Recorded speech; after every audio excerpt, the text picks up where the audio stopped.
እኔ መስረት አብዲሳ እባላለሁ። የተወለድኩት በኢሉባቦር ዞን በዶረኒ ወረዳ ነው የተወለድኩ። ከዛ ትምህርቴን እየተማርኩ እስከ ስድስተኛ በዶረኒ ወረዳ ትምህርት ቤት ነው የተማርኩ፣ የተወለድኩበት ቦታ ማለት ነው። ከዛ ጮራ ወረዳ እጄ ትምህርቴን ተከታተልኩ። 7 እና 8 ጮራ ነው ተማርኩ። ከዛ ወደ በደሌ ወደ 9ኛ አልፌ እዛ የተማርኩ እዛ ትንሽ ንግድ ጀምሬ ትምህርቴን የተከታተልኩ። እዛ ትምህርቴን ሲጨርስ ወደ ቤት ገባሁና ንግድ ውስጥ ገባሁ። ንግድ ውስጥ ገባ በትንሽ ብር ነው የጀመርኩት።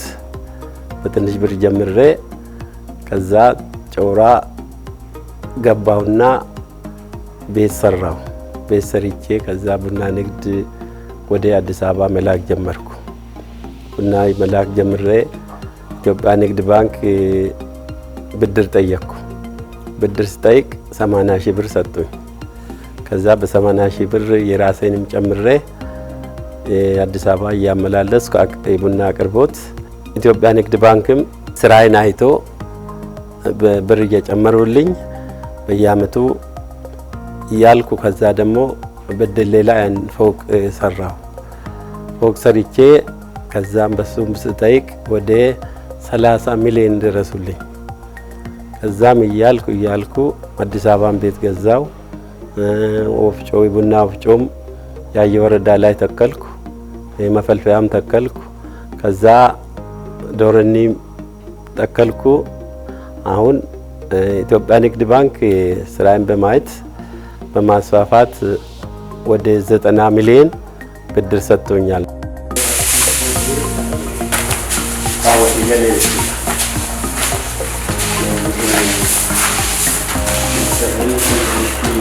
መጀመሪያ ቡና ስራ ሲጀምር በአመት 3 መኪና 4 መኪና ስጭን ነበር እያልኩ በአመቱ 5 6 7 እያልኩ ከዛ በአመቷንም 10 15 እያልኩ አሁን በአሁን ሰዓት ወደ 70 መኪና የደረቀ ቅሽር ለገበያ አቀርባለሁ።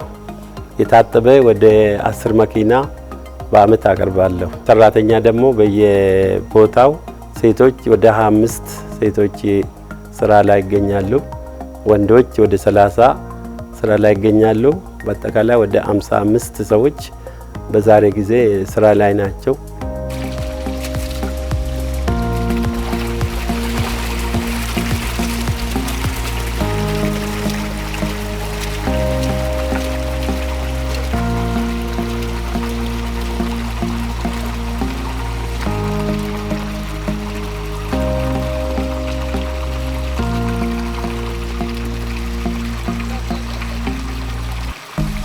ዲስትሪክቱ እዚህ መከፈቱ ካሁን በፊት ጅማ ነበር። ጅማ ከኛ ይርቃል።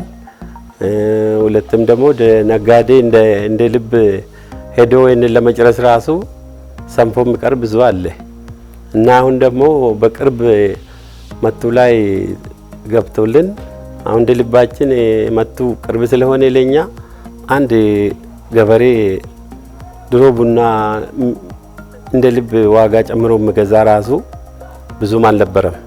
በአሁን ሰዓት ግን ዲስትሪክቱ ከመጣ ወደዚህ ነጋዴም ብር እንደ ልብ ስለሚያገኝ ቡና ላይ ዋጋ ጨምሮ እየገዛ ነው።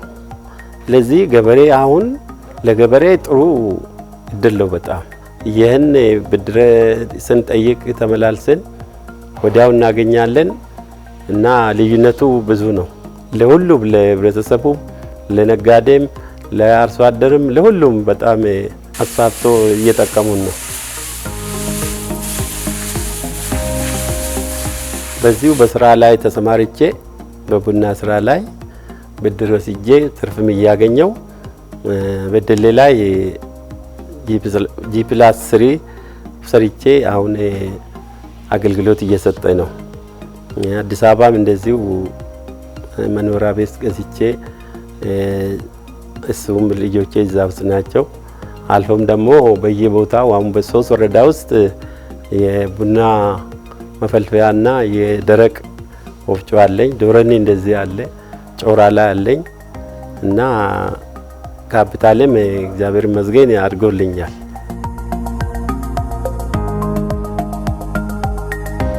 ይሄ መጋዘን የደረቅ ቡና ማሽን ተተክሎ አለበት። መጀመሪያ የተከልኩት ማሽን ነው እና ስራ መጀመር ደግሞ ስራ ጊዜው ገና ነው። በጥር ወር ነው ስራውን የሚጀምር ቡና መፍጨት የሚጀምር። አሁን ለጊዜው ታድሶ ቁጭ ብሏል እና ይሄ የደረቅ ብቻ ነው የሚፈጭ። የእርጥብ ሌላ ቦታ ከጎን አለ።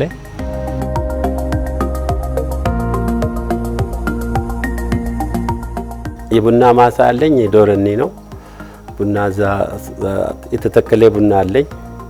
የእርሻ ማሳም አለኝ እዛ እና እዚህ ደግሞ ገዝቼ እያስፈጨው እየላኩ ነው።